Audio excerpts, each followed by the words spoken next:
विकास कहाँ हुआ? विकास 3 आदमी का हुआ है। अकील अख्तर अरब से पैसा लाए हैं और विधायक रहे हैं, बड़े बड़े आलीशान कोठी खरीद के रखे हुए हैं। आलमगीर साहब आज सलाखों के पीछे हैं, आज वो अपनी पत्नी को उतारे हैं फील्ड में।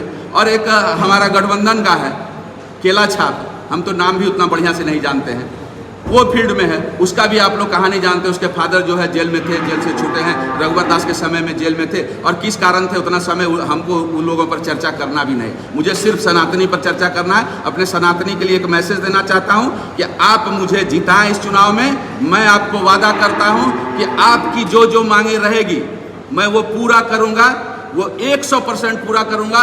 और इस क्षेत्र में 2-3 चीज़ मैं नहीं होने दूँगा। गौ हत्या पर प्रतिबंध लगाऊंगा और जो लोग गौ हत्या करेंगे उसके घर पर मैं बुलडोजर चलाऊंगा। अगर किसी ने मुझे रिपोर्ट किया कि इसके घर में गौ हत्या हुई है, और ऐसे बांग्लादेशियों को यहाँ, अब मोदी जी, योगी जी ने बोला है, अमित शाह ने बोला है कि मैं बांग्लादेशियों को पकड़ करके ट्रेन में डालूंगा और बांग्लादेश भेजूंगा। उन्हीं के दिखाए, उसी पार्टी से हूँ मैं, उसी पार्टी का हूँ मैं, वहीं से सीखा हूँ, बाल स्वयंसेवक रहा हूँ, भाजपा का हूँ, जिंदा रहूँगा, मरूंगा, वहीं रहूँगा। तो मैं बांग्लादेशी को पकड़ूंगा और ट्रेन में मैं दूंगा। और मोदी जी को, अमित शाह को बोलूंगा कि अमित शाह जी आप झंडा दिखाइए, इन लोगों को बांग्लादेश भेजेंगे। वो जांच करने का जो तरीका था वो 100% गलत था। और उसमें जो IAS और IP जो DC थे यहाँ के, उनको डराया गया था, सरकार के द्वारा डराया गया था, क्योंकि हाई कोर्ट का बहुत कड़ा आदेश था कि जिस जिले में बांग्लादेशी मिलेंगे उसके ऊपर वहाँ के DC पर भी कार्रवाई होगा। और जांच का जो प्रक्रिया था वो बहुत गलत था। जांच का प्रक्रिया, आधार कार्ड से बांग्लादेशियों का पता नहीं चलेगा। बांग्लादेशियों का पता उसके अंदर घुस करके उसके पूरे खतियान को जांचना होगा कि आप आए कहाँ से, इसके पहले आप कहाँ थे। इस तरह से जांच करना होगा, ना कि उसका वोटर कार्ड और वो आधार को देख करके जांच करना होगा। और जांच करने का तरीका, उसमें जो 3-4 लोग थे वो लोग गए ही नहीं अंदर और बाहर से ही निकल गए, क्योंकि ऊपर से उनके ऊपर प्रेशर था, झारखंड सरकार का प्रेशर था कि आप जांच सही ढंग से नहीं करेंगे। अगर सही ढंग से जांच होगा तो मैं दावे के साथ कहता हूं कि आज हम लोग चारों तरफ बांग्लादेशियों के एक जाल में घिरते चले जा रहे हैं।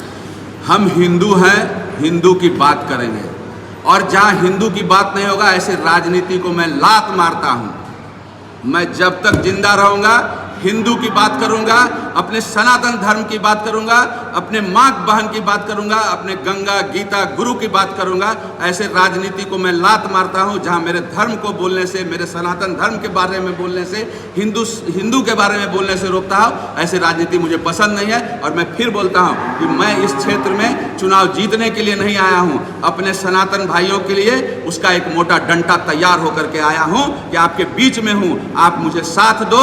मैं आपके साथ 24 घंटा, जैसे मोदी जी, योगी जी आपके लिए पहरेदारी करते हैं, मैं भी इस क्षेत्र में आपके लिए पहरेदारी करूंगा। मैं एकत्र करने आया हूं सभी को, जीतना हार मेरे बस में नहीं है, लेकिन मैं एक मैसेज इन लोगों को देना चाहता हूं कि अब वो हिंदू नहीं रहा जो बटेगा और कटेगा। हम लोग अब सटेंगे और एक होकर के इस विधानसभा में आप लोगों को अपनी ताकत दिखाएंगे। विकास मेरी सेकेंड एजेंडा है, एकदम साफ साफ हम बोलते हैं। मेरा एजेंडा पहले है कि मैं अपने सनातनी समाज, हिंदू समाज को इस क्षेत्र में जो आज भाग रहे हैं, गोपीनाथपुर की घटना देख लीजिए, इलामी की घटना देख लीजिए, जो आज 40 परिवार घर से भागा हुआ है। मैं पहले इस क्षेत्र में अपने सनातनी समाज को, जो ग्रामीण क्षेत्र में रहते हैं, जिसका कोई देखने वाला नहीं है, पहले मैं उसको मजबूत करूंगा। मैं उसको मजबूत करूंगा, उसके सुरक्षा की व्यवस्था करूंगा, अपनी माँ बहन की सुरक्षा की व्यवस्था करूंगा, उसके बाद विकास की बात करूंगा। जब सुरक्षित ही नहीं रहूंगा तो विकास करके क्या करेंगे? अगर मैं सड़क बना देता हूं, बिजली पानी की सुविधा देता हूं और मैं वहां रह ही नहीं पाऊंगा तो उसे विकास का क्या फायदा?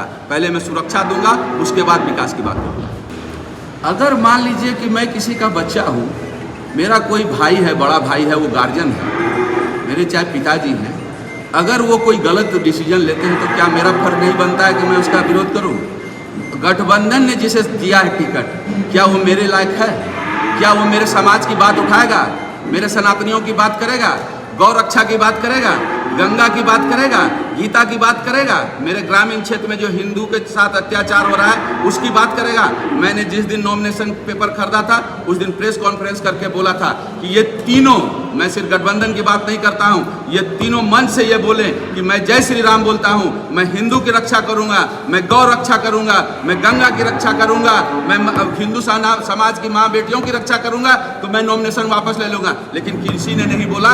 उसके विरोध में मैं इस क्षेत्र में उतरा हूं और ये मैसेज देने उतरा हूं कि सनातनियों का भी, हिंदू समाज का भी कोई शेर इस क्षेत्र में भ्रमण कर रहा है। मैं बहुत पैसा वाला नहीं हूं, ना मैं माफिया हूं, मैं माफिया भी नहीं हूं, पैसा वाला भी नहीं। मैं एक गाड़ी अपना लेकर के चलता हूं, एक गाड़ी दूसरे का कर्ज पर लेकर कर चलता हूं। आप जैसे मित्र से गाड़ी उधार लिया हूं, 2 गाड़ी मैं लेकर के फील्ड में उतरता हूं और सनातनियों के साथ जाता हूं और सिर्फ सनातनियों के पास जाता हूं। दूसरे धर्म के पास मैं वोट मांगने नहीं जाता हूं। मैं अपने सनातन भाइयों से जाता हूं और सिर्फ उनका वोट मुझे चाहिए और किन्हीं का वोट नहीं चाहिए। कुछ लोगों को ये पता होगा कि पार्टी का एक प्रोटोकॉल होता है कि अगर पार्टी के विरुद्ध में आप कोई काम करते हैं तो आपको 6 वर्ष के लिए निकाला जाता है। तो 34-35 आदमी को निकाला गया है, लेकिन वो निकाला गया है कागज़ के टुकड़े पर, कागज़ के एक लेटर पर निकाला गया है। मैं भाजपा में था, भाजपा में हूँ, भाजपा में रहूँगा और 20 तारीख तक ही बाहर रहूँगा।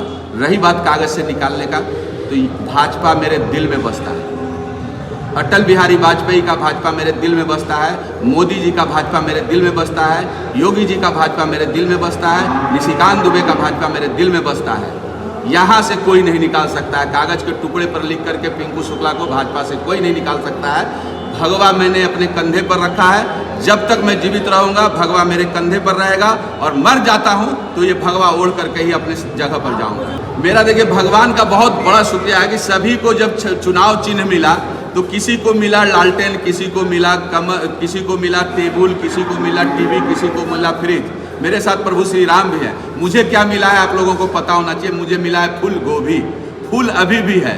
और हिंदू सनातन समाज अगर इस बार मुझे प्यार किया तो मैं सनातन समाज को प्रभु राम का कसम खा करके बोलता हूं कि मैं जीवन भर आपके लिए काम करूंगा, किसी और के लिए काम नहीं करूंगा, हिंदू समाज के लिए काम करूंगा।